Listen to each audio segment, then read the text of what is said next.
Olá! Conforme muitos de vocês já sabem, eu passei os últimos 3 meses na Austrália, morando em Melbourne e estudando na Monash University. E é claro que eu trouxe alguns livros desse intercâmbio incrível. E no vídeo de hoje eu mostrarei eles a vocês. A Austrália é um país que fala inglês, então todos esses livros são em língua inglesa e eu geralmente não compraria esses livros todos em um período curto de 3 meses caso eu estivesse no Brasil, mas eu aproveitei porque sai mais barato comprar livros em inglês em países de língua inglesa do que importar para o Brasil. Havia 3 livros que eu fui com o nome deles anotados para que eu não me esquecesse de comprá-los. Os outros também são livros que eu já queria ler, mas não estavam na minha lista de prioridades como esses 3, então eu vou começar por eles. Um livro que eu queria muito ler é este daqui, The Woman in White, do Wilkie Collins. Este é um grande clássico da literatura inglesa, ele é conhecido como um romance de sensação, é um dos maiores nomes da literatura da era vitoriana, que eu gosto muito. Também é bastante importante para a literatura policial. Já ouvi falar muito bem desse livro, geralmente as pessoas falam que é um daqueles livros que você começa a ler e não consegue mais parar, e o romance de sensação tem muito disso, de literalmente causar as mais diversas sensações no leitor, de fazer com que ele se envolva na leitura, seja capturado por ela. E pelo que eu sei desse livro, ele também se baseou em alguns casos reais que estavam ocorrendo na época. Enfim, sempre tive uma curiosidade muito grande de lê-lo, mas eu queria ler ele na língua inglesa. Nada contra as traduções dele, até porque eu nunca cheguei a lê-las, mas como eu sou da área de literatura inglesa também, eu prefiro ler no original. Eu acredito firmemente que há certas sutilezas da língua que mesmo o melhor tradutor não vai conseguir captar, adequar. Cada língua tem as suas próprias características, jogos de linguagens, dubiedades, enfim. E também fui enrolando porque esse livro tem praticamente 700 páginas. Além de ele ser longo, eu leio um pouco mais devagar em inglês, então eu acho que eu vou precisar ali de um tempão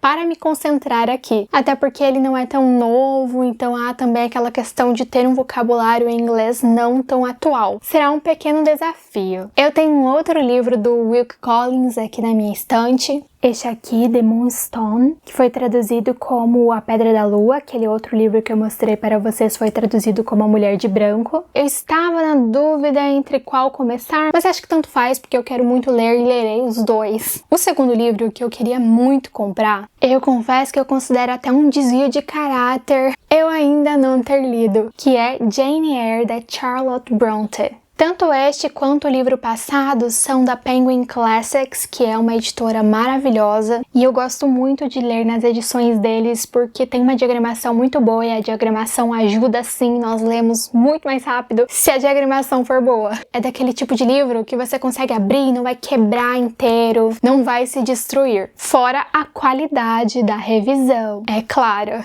Acho que todo mundo já ouviu falar das Irmãs Brontë, talvez O Morro dos Ventos Uivantes, The Wuthering Heights, seja o livro mais famoso da família, mas eu ouvi falar muito bem deste daqui. Estudei ele brevemente na graduação de letras, nós não aprofundamos ele, então por isso que eu acabei não lendo. Não era uma leitura requisitada, O Morro dos Ventos Uivantes era. Então eu acabei lendo ele, não este, mas agora vai, agora que eu tenho o livro, vamos lá. Eu estou muito empolgada com esta leitura, acredito que ele tem tudo para se tornar um dos meus livros favoritos da vida. E eu não sei vocês, mas quando o livro é mais longo, tem um pouco mais de 500 páginas, geralmente, a tendência é que eu me apaixone ainda mais por ele. Eu acho que talvez tenha a ver com o contato maior que nós temos com o livro, acabamos nos acostumando com aquele ambiente, nos sentimos de certa forma em casa ali, do meio para o fim da história, e pessoas que têm um gosto literário bem parecido com o meu e que já leram esse livro, o adicionaram na sua lista de favoritos, então estou com muitas expectativas, não vou negar. E eu acho essa capa de uma delicadeza. Eu já havia visto ela lá na Inglaterra, quando eu fui para lá no ano passado, mas eu acabei não comprando o livro, porque quando eu vi, eu já tinha comprado muitos livros, não cabia mais nada na mala. No ano passado eu trouxe muitos livros da minha viagem para a Inglaterra, e foi difícil transportá-los, então dessa vez eu fui bem mais tranquila nas minhas compras, digamos assim. Vou deixar ali nos comentários o link do vídeo mostrando os livros que eu trouxe endereço de lá também, caso alguém tenha interesse em ver mais tarde. E o terceiro livro que eu queria muito comprar, da Agatha Christie, é The Big Four. Em português eu acho que é Os Quatro Grandes. E eu queria ler muito esse livro por duas razões. Primeiramente, porque é um livro de Agatha Christie, eu adoro os livros dela, já li vários, acho que já deve ter lido mais de 30. Sim, essa mulher tem muitos livros. Eu adoro mistério e agora nas férias, principalmente, nada como um livro de mistério para relaxar. Mas há ainda um outro motivo. Eu sou enxadrista, ou seja, jogadora de xadrez, e eu vi que nesse livro o xadrez aparece bastante e fiquei muito curiosa para saber mais sobre isso. Esta edição Crime Collection são 3 em 1. Tem essa jacket, mas a capa dela, original, é muito elegante. Vou abrir aqui para mostrar para vocês. Olha só, eu achei ela muito chique. E o segundo livro que está aqui dentro é The Pale Horse, em português, O Cavalo Amarelo. E há um caso criminal real que foi meio que descoberto, desvendado, porque uma pessoa lembrou dessa história da Agatha Christie, então, de certa maneira, a história ajudou na resolução desse crime. Então, sim, eu já sei algumas coisas que podem ser consideradas como spoilers em relação a essa história, mas mesmo assim eu quero muito ler. E aí o terceiro romance que nós temos aqui dentro é O Adversário Secreto. Não estava ali na minha lista de prioridades, mas que bom que ele veio, porque no fim eu quero ler todos os livros dela, então um dia ia chegar a vez dele também, de uma forma ou de outra. Gente, olhem para esta lombada, super, super clássica. Eu achei o corte do livro também bem diferente, porque ele é vermelho só aqui em cima, do lado e embaixo não é. Nunca tinha visto assim, na verdade. A textura é muito gostosa. É uma edição belíssima. E já que estamos falando da Agatha Christie, vou mostrar outros 2 livros que eu comprei também dela. Um é a autobiografia nesta edição muito fofa, uma edição bem antiga também, e eu gosto tanto de edições antigas. Olhem só que coisa linda, um retrato dela aqui na capa. Aqui atrás há algumas fotografias antigas da vida dela. O livro também conta com várias fotografias. Ele tem cerca de 600 páginas e eu sei muitas coisas sobre a história dela, mas coisas que eu sei avulsamente, que eu fui descobrindo aos poucos durante todos esses anos que eu venho lendo a obra dela. E vai ser muito legal encontrar todas essas informações reunidas em um só lugar. Até porque no ano passado eu tive a oportunidade de visitar algumas cidades bem importantes na história dela. Então eu fui para Torquay, que é a cidade onde ela nasceu, conheci a casa onde ela morou, a galeria com várias coisas relacionadas a ela, locais importantes da vida dela. Depois fui para Wallingford, que é a cidade na qual ela morou até a sua morte com o seu segundo marido, o Max. Lá eu fui também ao museu, que também conta com uma galeria somente sobre ela. E a terceira cidade que eu fui é Londres, que conta com o Memorial da Agatha Christie. Eu fui ver a peça, a ratoeira, que está em cartaz há mais de 70 anos. E eu vou deixar esses vídeos aqui na descrição e também no primeiro comentário fixado, para caso alguém tenha interesse em ver depois. E mais um livro da Agatha Christie que eu comprei foi este daqui, que em português foi traduzido como A Extravagância do Morto, se eu não estou enganada. E aqui, não sei se vocês conseguem ver bem a capa, mas quem é fã de Agatha Christie há mais tempo já deve estar reconhecendo essa casa, que é a casa de veraneio dela, que fica lá em Torquay, na Inglaterra, a Greenway House. E pelo que eu entendi, porque eu ainda não li a história, mas li a sinopse, vi alguns comentários, a história, ou pelo menos grande parte dela, se passa nessa casa. Então ela pegou um cenário real da vida dela para trazer para as suas histórias. E eu achei isso muito interessante, quero ver como que isso funciona na prática. Ela vivia mencionando lugares pelos quais ela já passou na sua história, mas essa daqui era a casa dela. Então eu acho que vai ser muito especial. E a minha ideia com esse livro, agora eu vou contar um pequeno segredo. Eu não gosto muito de compartilhar os meus planos, mas eu acho que a essa altura do vídeo só está aqui ainda quem gosta do canal, leitores que me acompanham, então eu considero amigos. Eu quero muito voltar para a Inglaterra para visitar mais alguns lugares, e eu quero muito retornar a Torquay, a cidade da Agatha Christie, e passar um tempo com calma visitando a Greenway House. porque quando eu fui para lá eu fiquei apenas um dia inteiro na cidade, então agora eu quero ir ficar pelo menos 2, rever os lugares que eu já vi, ver aqueles que não tive tempo de ver, e eu quero muito levar esse livro para essa viagem para a Inglaterra, para ir lendo no caminho, e aí quando eu chegar a Tóquio, eu ver pessoalmente aquele cenário que eu acabei de ler, que ainda está fresco na minha memória. Então por isso que eu comprei este livro. No geral, eu paguei um bom preço em todos os livros que eu comprei, menos nesse. Este daqui foi bem caro, eu paguei 32 dólares australianos nele, o que eu considero uma quantia muito alta, até mesmo para a Austrália. Mas eu acho que valeu a pena porque ele faz parte de um propósito maior. E chegamos à metade do vídeo, e agora eu vou mostrar a vocês aquele que na verdade foi o primeiro livro que eu comprei na Austrália. Eu comprei ele em sebo, foi o primeiro sebo que eu fui na Austrália, inclusive eu estou editando o vídeo mostrando todas as livrarias, sebos e bibliotecas que eu visitei nesse tempo lá. E quando ele for ao ar, eu também deixarei o link ali no primeiro comentário fixado. Mas estou falando de The Secret History, ou A História Secreta, da Donna Tartt. Acho que a gente pode dizer que esse livro é um clássico moderno. Ele é um livro muito famoso no Bookstagram também, então a galera que acompanha criadores de conteúdo literário já deve ter ouvido falar muito dele. Pelo que eu vi, ele se passa também nesse ambiente mais universitário, e eu sempre tive certa curiosidade em saber mais sobre essa história, sobre essa autora. Nunca li nada dela, então vai ser uma primeira vez. Não sei quando terei tempo para lê-lo, ele tem 620 páginas. E olha só, ele tem essa jacket também, eu nunca vi a capa dele original, mas parece que é só uma capa preta. Não há nada aqui na capa dele não, é só na lombada que há escrito o nome do livro. Então neste caso ficarei com a jacket. E eu mostrei para vocês o primeiro livro que eu comprei lá. E agora eu vou mostrar o último, que foi To the Lighthouse, da Virginia Woolf. E eu já li esse livro, mas eu li ele em português quando eu estava no segundo ano da graduação, 2016. Eu lembro que eu gostei muito da história, mas eu me lembro muito pouco da história. Eu lembro mais de Mrs. Dalloway, que eu havia lido também para a Faculdade de Letras, mas um ano antes. E não é um livro muito longo não, ele tem cerca de 200 páginas. Eu gosto muito da escrita da Virginia de forma geral, eu apenas não gostei nem um pouco, diga-se de passagem, de Orlando. Definitivamente achei Orlando uma experiência de leitura muito ruim. Orlando eu li também já faz um bom tempo, li em português,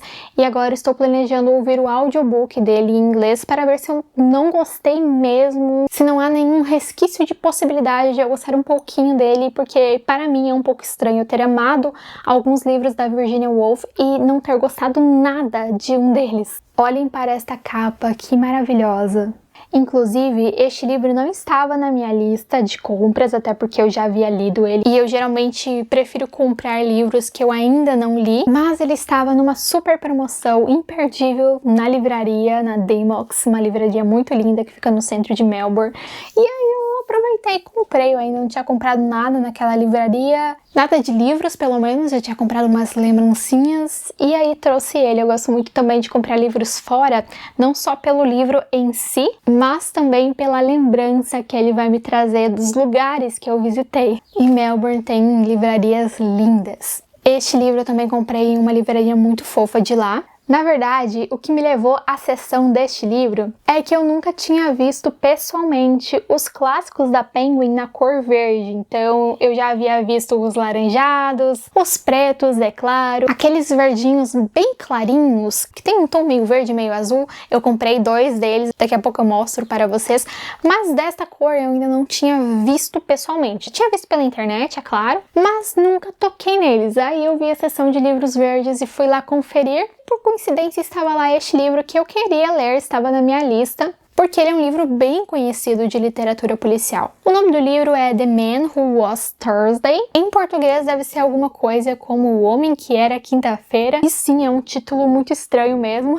mas que atiça a nossa curiosidade desde aí. É um livro do Chesterton, que é um dos maiores nomes da literatura policial, então é sim um clássico do gênero. Não é nada grande, tem cerca de 140 páginas e literatura policial a gente sabe como é, principalmente esses livros ingleses. Geralmente nos prendem do início ao fim, então acho que vai ser uma leitura bem fluida, pretendo lê-lo em breve. E eu vi que esse livro é considerado um thriller metafísico. Eu fiquei bastante curiosa em saber mais sobre essa classificação na prática, porque eu já li sobre ela, mas eu não me lembro de ter lido um livro que se encaixava nela. Então vamos ver. Em breve trarei a resenha dele também. Curiosamente, neste ano, eu vi pinguins pela primeira vez pessoalmente. E aqui no livro a fotozinha deles se mexendo. E, gente, eles realmente caminham dessa forma. Quase nada a ver com o assunto, mas é porque os 2 próximos livros também são da Penguin. Temos agora um livro que é em inglês, como todos os outros aqui dessa lista, mas é de uma autora brasileira. E sim, estou falando de Clarice Lispector. Eu já comecei este livro, já estou na metade dele.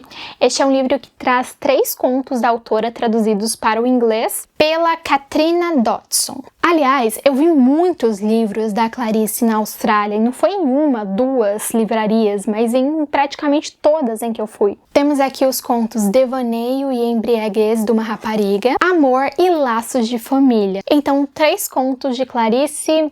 O primeiro não é tão conhecido quanto os outros 2 e também não achei ele tão bom. Foi a primeira vez que eu o li.